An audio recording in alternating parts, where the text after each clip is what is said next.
Welcome to tea news. నేను సింధూరా. ఇక updates చూసే ముందు హెడ్లైన్స్ చూద్దాం.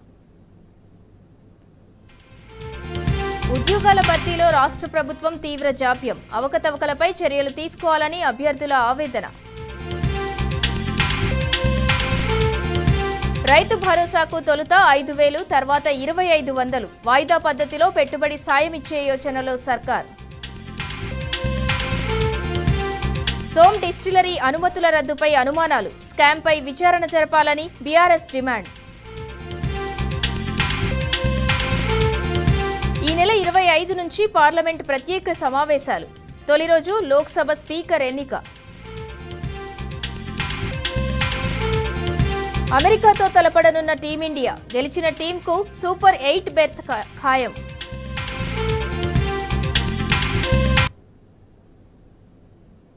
డీటెయిల్స్ చూద్దాం. మోదీ చంద్రబాబు దోస్తానా తెలంగాణకు తీరని అన్యాయం చేసింది. టీడీపీతో సఖ్యత కోసం ప్రధాని మోదీ భద్రాచలంలోని 7 మండలాలను ఆగమేఘాలపై ఏపీలో విలీనం చేశారు. అప్పటి కుట్రను అమరావతిలో చంద్రబాబు నాయుడు మరోసారి బయటపెట్టారు. మళ్లీ ఇప్పుడు ఆ దుష్టద్వయమే కేంద్రంలో ఏపీలో అధికారంలోకి వచ్చాయి. తెలంగాణపై వీళ్ళిద్దరూ మరెన్ని కుట్రలు చేస్తున్నారోనన్న ఆందోళన రాష్ట్రంలో వ్యక్తమవుతోంది. మరోవైపు చంద్రబాబు వ్యాఖ్యలపై కాంగ్రెస్ మౌనంగా ఉండటం అనుమానాలకు రేకెత్తిస్తోంది.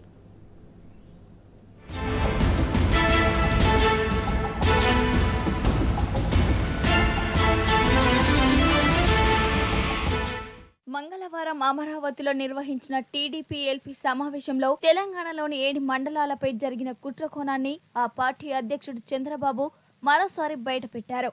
2014లో కేంద్రంలో బీజేపీ, ఏపీలో టీడీపీ అధికారంలోకి వచ్చాయి. అప్పుడు రాజ్నాథ్ సింగ్ బీజేపీ అధ్యక్షుడు వెంకయ్య నాయుడు కూడా కేంద్రంలో యాక్టివ్గా ఉన్నారు. అయితే పోలవరం ప్రాజెక్టు కింద ముంపునకు గురయ్యే తెలంగాణలోని 7 మండలాలను ఏపీకి ఇస్తే తప్ప ముఖ్యమంత్రిగా తాను ప్రమాణ స్వీకారం చేయబోనని మోదీకి స్పష్టం చేశానని చంద్రబాబు తెలిపారు. ఆ రోజు ప్రధాని నరేంద్ర మోదీ ఇవన్నీ ఆలోచించి ఫస్ట్ క్యాబినెట్ మీటింగ్ లో పెట్టి ఒక ఆర్డినెన్స్ తెచ్చారని, ఆ 7 మండలాలు ఆంధ్రప్రదేశ్కి ఇచ్చి ఆ తర్వాత పార్లమెంటు సమావేశాలు పెట్టుకున్నారంటే అదొక చరిత్రని చంద్రబాబు నాయుడు నాటి కుట్రను బయటపెట్టారు.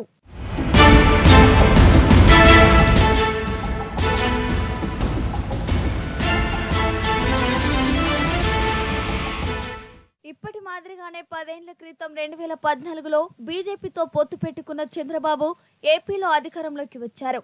నాడు కూడా కేంద్రంలో అధికారంలో ఉన్న ఎన్డీఏలో టీడీపీ భాగస్వామ్య పక్షంగా కొనసాగింది. ఈ నేపథ్యంలోనే ఎన్డీఏ ప్రభుత్వం 2014 జూలై 11న ఆంధ్రప్రదేశ్ పునర్వ్యవస్థీకరణ చట్ట సవరణకు ఆర్డినెన్స్ ద్వారా బిల్లు ప్రవేశపెట్టి తెలంగాణకు చెందిన 7 మండలాలను ఏపీలో విలీనం చేసిన సంగతి అందరికీ తెలిసిందే. ఉమ్మడి ఖమ్మం జిల్లాలోని భద్రాచలం, పాల్వంచ రెవెన్యూ డివిజన్ల పరిధిలోని 7 మండలాలను ఏపీకి దారదత్తం చేసింది. కేంద్రంలోని మోదీ సర్కార్ చర్యను నాడు తెలంగాణలో అధికారంలో ఉన్న బీఆర్ఎస్ ప్రభుత్వం తీవ్రంగా వ్యతిరేకించింది. గులాబీ పార్టీ ఆధ్వర్యంలో రాష్ట్ర ప్రజలు బంద్ పాటించి కేంద్ర ప్రభుత్వ నిర్ణయాన్ని ప్రతిఘటించారు. ఆ తర్వాత బీఆర్ఎస్ ప్రభుత్వం సుప్రీంకోర్టును సైతం ఆశ్రయించింది. అంతేకాకుండా ఆ 7 మండలాలను తిరిగి ఇవ్వాలని నాటి సీఎం కేసీఆర్ స్వయంగా ప్రధాని మోదీని కలిసి ఎన్నిసార్లు విన్నవించుకున్నా పట్టించుకున్న పాపాన పోలేదు.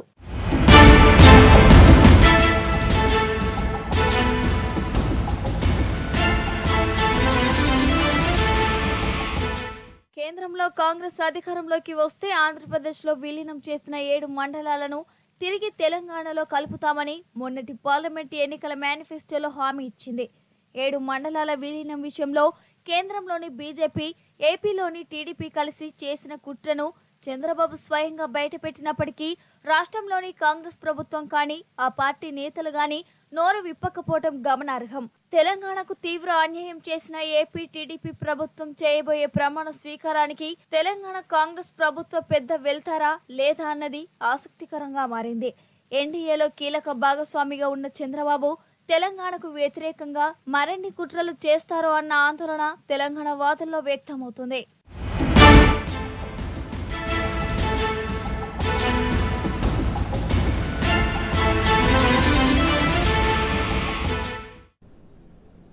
రేవంత్ రెడ్డి సర్కారుపై నిరుద్యోగులు దండయాత్రకు సిద్ధమవుతున్నారు. తమ ఆశలు ఆకాంక్షలకు అనుగుణంగా ఉద్యోగాల భర్తీ చేపట్టాలని డిమాండ్ చేస్తున్నారు.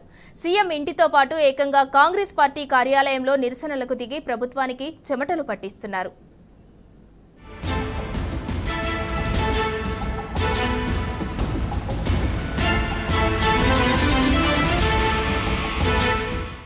రాష్ట్రంలోని నిరుద్యోగ లోకం కాంగ్రెస్ పార్టీపై తిరగబడుతోంది. తమ నమ్మకాలను ఆశలను ఆసరగా చేసుకుని అధికారంలోకి వచ్చిన ఆ పార్టీ నాయకులు తక్షణమే తమ సమస్యలను పరిష్కరించాలని డిమాండ్ చేస్తోంది. మంగళవారం గురుకుల టీచర్ అభ్యర్థులు ఆందోళన బాట పట్టారు. ముఖ్యమంత్రి రేవంత్ రెడ్డి ఇంటి ముందు ధర్నాకు దిగారు. కోర్టు ఆర్డర్ ప్రకారం గురుకులాల్లో నియామకాలు చేపట్టాలని మోకాళ్లపై కూర్చొని నిరసన తెలిపారు. పోస్టులు మిగిలిపోకుండా వెంటనే భర్తీ చేయాలని అభ్యర్థులు డిమాండ్ చేశారు. అదే సమయంలో సీఎం ఇంటికి వచ్చిన ఎమ్మెల్సీ తీన్మార్ మల్లన్నను వారు అడ్డుకున్నారు. తన సమస్యను ముఖ్యమంత్రి దృష్టికి తీసుకెళ్లాలని గురుకుల టీచర్ అభ్యర్థులు డిమాండ్ చేశారు.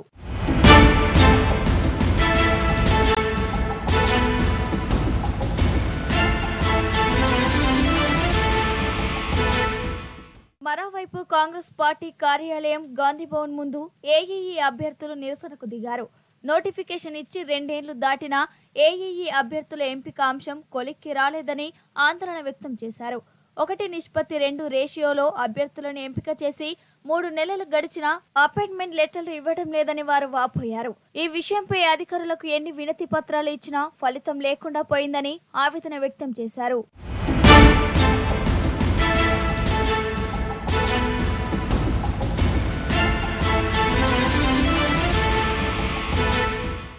ప్రభుత్వ ఉద్యోగాల భర్తీలో జరుగుతున్న జాప్యాన్ని మాజీ మంత్రి హరీష్ రావు తీవ్రంగా ఖండించారు. గాంధీభవన్ వద్ద మోకాళ్లపై కూర్చొని నిరసన తెలుపుతున్న ఏఈఈ అభ్యర్థులకు ఆయన సంఘీభావం తెలిపారు. ఏఈఈ పోస్టుల భర్తీ ప్రక్రియ ఎప్పుడు పూర్తయినా ప్రభుత్వం ఇంతవరకు అపాయింట్మెంట్ లెటర్స్ ఇవ్వకపోవడం బాధాకరమన్నారు. అభ్యర్థులు మంత్రులకు అధికారులకు ఎన్నిసార్లు విజ్ఞప్తి చేసినా ఫలితం లేకపోయిందని ఆవేదన వ్యక్తం చేశారు. ప్రభుత్వం ఇప్పటికైనా స్పందించి వెంటనే నియామక పత్రాలు అందజేయాలని హరీష్ రావు డిమాండ్ చేశారు.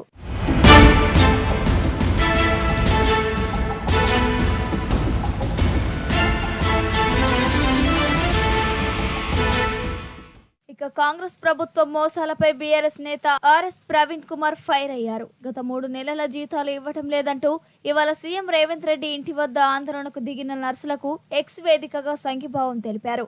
ఆసుపత్రిలో రోగుల ప్రాణాలు కాపాడాల్సిన నర్సులు రోడ్ల మీద ఆందోళన చేస్తే ఎట్లా అని ప్రభుత్వాన్ని ప్రశ్నించారు. రైతులు, మహిళలు, విద్యార్థులు, నిరుద్యోగులు, వృద్ధులు, ఉద్యోగులు ఇట్లా ఇంకా ఎంతమందిని సర్కార్ మోసం చేస్తుందని ఆర్ఎస్పీ నిప్పులు చెరిగారు.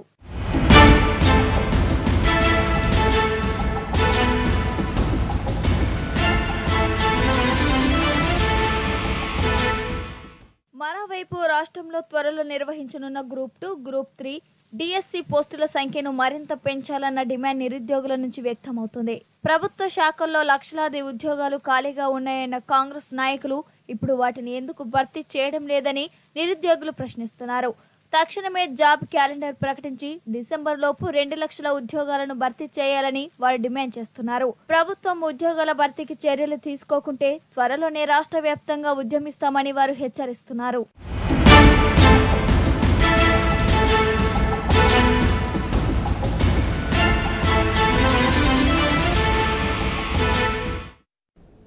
కాంగ్రెస్ పాలనలో రాష్ట్ర రైతాంగానికి ఎదురుచూపులు తప్పటం లేదు. ఓవైపున ఖరీఫ్కి సిద్ధమవుతున్న రైతన్నకు ప్రభుత్వ సాయంపై దిగులు మొదలైంది. పంటల సాగు కోసం ప్రభుత్వ పెట్టుబడి ఎప్పుడొస్తుందో తెలియని అయోమయం వారిని వేధిస్తోంది. రైతు భరోసాపై ప్రభుత్వంలో చలనం లేకపోవటం వారిని మరింత ఆందోళనకు గురిచేస్తోంది.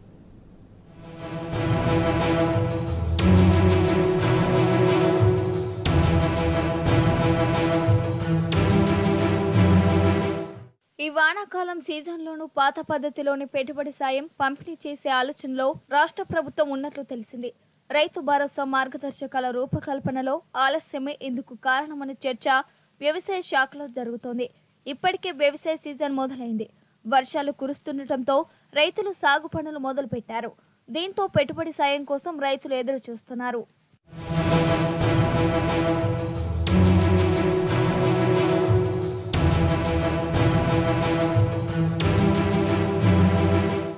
గతంలో బీఆర్ఎస్ ప్రభుత్వం జూన్ నెలాఖరు నుంచే రైతు బంధు పంపిణీ మొదలు పెట్టేది.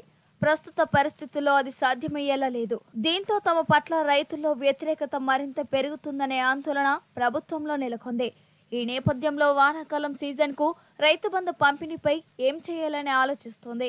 ఇందులో భాగంగా పలు ప్రతిపాదనలు తెరపైకి వచ్చినట్లు తెలిసింది. ప్రస్తుతానికి పాత పద్ధతిలోనే పంపిణీ చేయాలని భావిస్తున్నట్లు తెలిసింది. రైతుల నుంచి డిమాండ్ పెరిగితే తొలుత ఎకరాకు 5,000 రూపాయల చొప్పున అందజేయాలని ఆలోచిస్తున్నట్లు సమాచారం.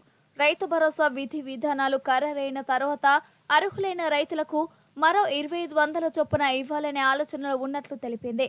అయితే దీనిని రైతులు ఏ మేరకు ఆమోదిస్తారనే సందేహాలు వ్యక్తమవుతున్నాయి.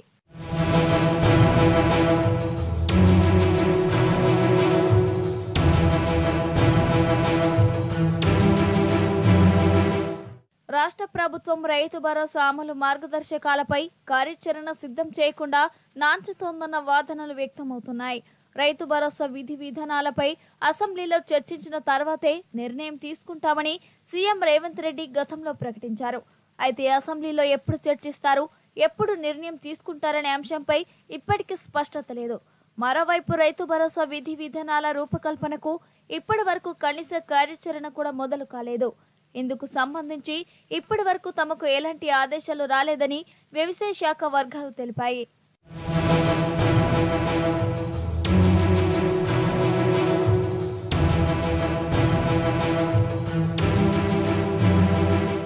మరోవైపు వ్యవసాయ సీజన్ మొదలు కావడంతో రైతులు సాగు పనుల్లో బిజీగా ఉన్నారు. వారంతా రైతు బంధు పెట్టుబడి సాయం కోసం ఎదురు చూస్తున్నారు. సకాలంలో పెట్టుబడి సాయం అందితే విత్తనాలు, ఎరువుల కొనుగోలుకు ఇబ్బంది ఉండదని ఆశిస్తున్నారు. పెట్టుబడి సాయం పంపిణీపై ప్రభుత్వం నుంచి ఎలాంటి సంకేతాలు రాకపోవడంతో రైతుల్లో ఆందోళన వ్యక్తమవుతుంది. ప్రభుత్వం సకాలంలో పెట్టుబడి సాయం అందకపోవడంతో అప్పుల కోసం మళ్లీ ప్రైవేటు వడ్డీ వ్యాపారులను, షావుకారులను ఆశ్రయించాల్సిన దుస్థితి దాపరిస్తుందని రైతులు ఆవేదన వ్యక్తం చేస్తున్నారు.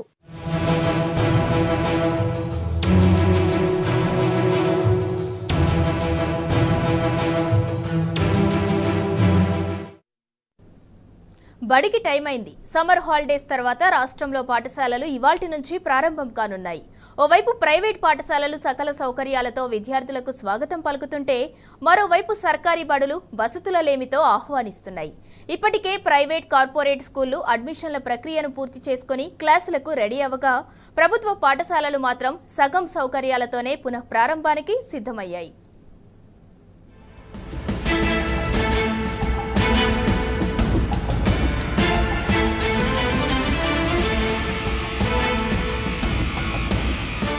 పిల్లలు ఇక సెల్ ఫోన్లు మమ్మీ డాడీకి ఇచ్చేయండి.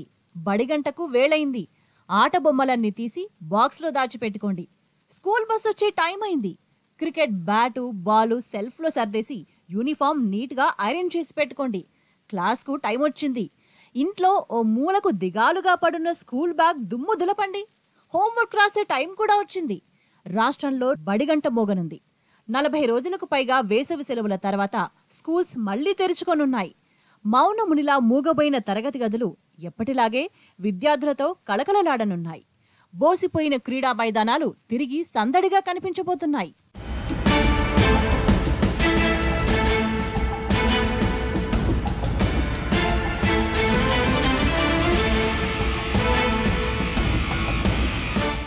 విద్యార్థులకు స్వాగతం పలకడానికి ప్రభుత్వ, ప్రైవేటు పాఠశాలలు సిద్ధమయ్యాయి. వెల్కమ్ బోర్డులతో స్కూల్స్ కొత్త కళను సంతరించుకున్నాయి. విద్యార్థులను ఆకర్షించడానికి టీచర్లే స్వయంగా పాఠశాలలో పెయింటింగ్స్ వేశారు. కిండర్గార్టెన్ స్టూడెంట్స్ కోసం రకరకాల బొమ్మలను గోడల మీద అందంగా, ఆకర్షణీయంగా తీర్చిదిద్దారు.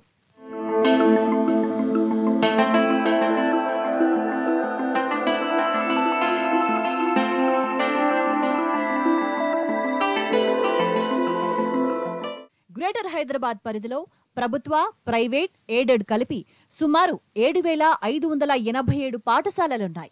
వాటిలో 22,40,000 మంది విద్యార్థులు చదువుకుంటున్నారు. హైదరాబాద్ జిల్లాలోని 2,302 స్కూల్స్లో 3,72,000 మంది స్టూడెంట్స్, రంగారెడ్డి జిల్లాలోని 2,761 స్కూళ్లలో 6,20,000 మంది స్టూడెంట్స్, మేడ్చల్ జిల్లాలోని 1,924 స్కూల్స్లో 6,06,000 మంది విద్యార్థులున్నారు. సుమారు 6,000కు పైగా ప్రైవేట్ స్కూల్స్ ఉంటే అందులో దాదాపు 17 లక్షల మంది స్టూడెంట్స్ చదువుతున్నట్లు విద్యాశాఖ గణాంకాలు స్పష్టం చేస్తున్నాయి.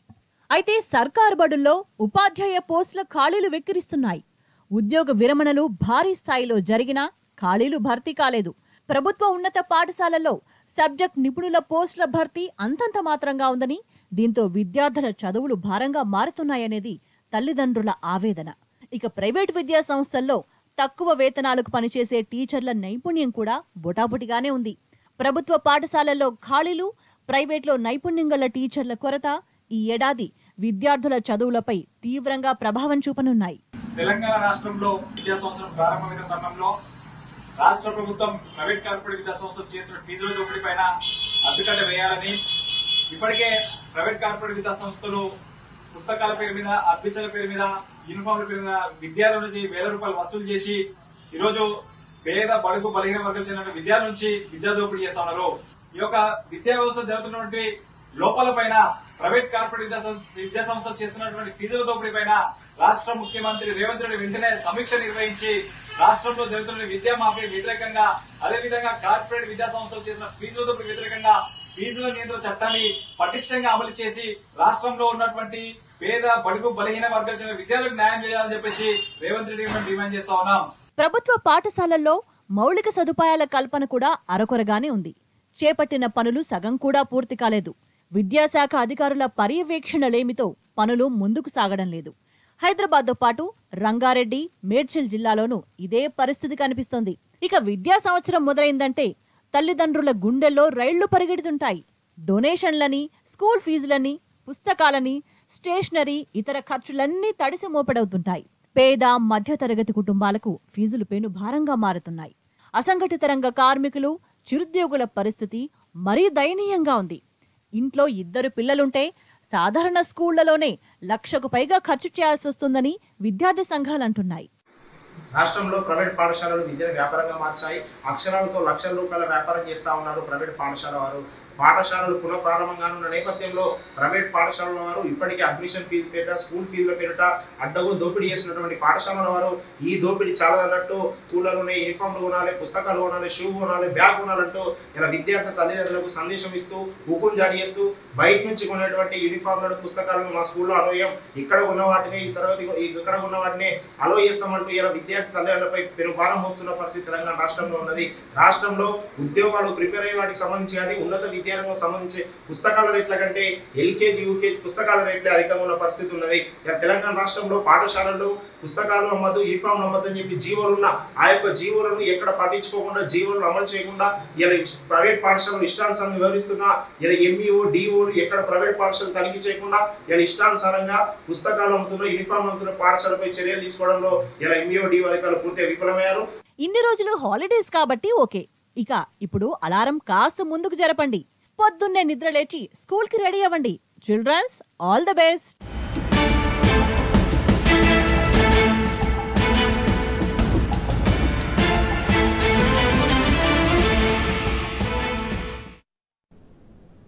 మంత్రి పొన్నం ప్రభాకర్ పై నిప్పులు చెరిగారు ఎమ్మెల్యే పాడి కౌశిక్ రెడ్డి. రామగుండం ఎన్టీపీసీలో ఉన్న ఫ్లై యాష్ తరలింపులో మంత్రి భారీ కుంభకోణానికి పాల్పడ్డారన్నారు.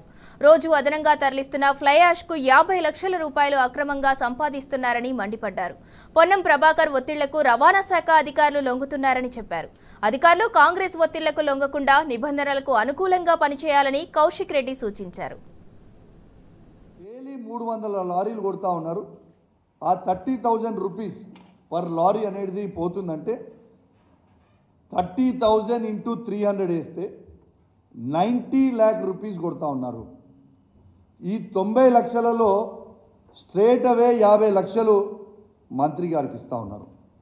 ఈ కలెక్షన్ బాయ్ ఎవరంటే పొన్నం ప్రభాకర్ గారి అన్న కొడుకు అనూప్ గారు దీనికి కలెక్షన్ చేస్తూ ఉంటారు పైసలు మంత్రి గారి తరఫు నుంచి. నేను స్వయంగా ట్రాన్స్పోర్ట్ సెక్రటరీ గారికి, కమిషనర్ గారికి, డిటీసీకి, ఆర్టీఓకి స్వయంగా నేనే ఫోన్ చేసి చెప్పిన, మీ మంత్రి గారు చేస్తున్న స్కామ్ ఇది, ఎట్టు పరిస్థితుల్లో ఓవర్లోడ్ పోతున్నాయి, ఖచ్చితంగా మీరు ఆపాలి అని నేను చెప్తున్నా. చెప్తే సరే సరే అని విన్నారు. మళ్ళా అదే విధంగా కొడతా ఉన్నారు. నేను అధికారులందరికీ కూడా చెప్తా ఉన్నాను, మీరు మంత్రి గారి ప్రెషర్కి లొంగి పనిచేస్తే మీరు చేసే డ్యూటీ ఎన్టీపీసీ నుంచి తీసుకొని ఏ రూట్లో అయినా ఖమ్మం వరకు మా బీఆర్ఎస్ పార్టీ కార్యకర్తలు మీ డ్యూటీ చేస్తాం. పొన్నం ప్రభాకర్ గారికి చెప్తున్నా, నీ ఉస్నాబాద్ నియోజకవర్గంలో కూడా ఆడ నుంచి పోతే అడుగు అడుగున మా బీఆర్ఎస్ పార్టీ కార్యకర్తలు అడ్డుకుంటారు, రాసి పెట్టుకోండి అని చెప్పి సందర్భంగా మీకు తెలియజేస్తా ఉన్నాను.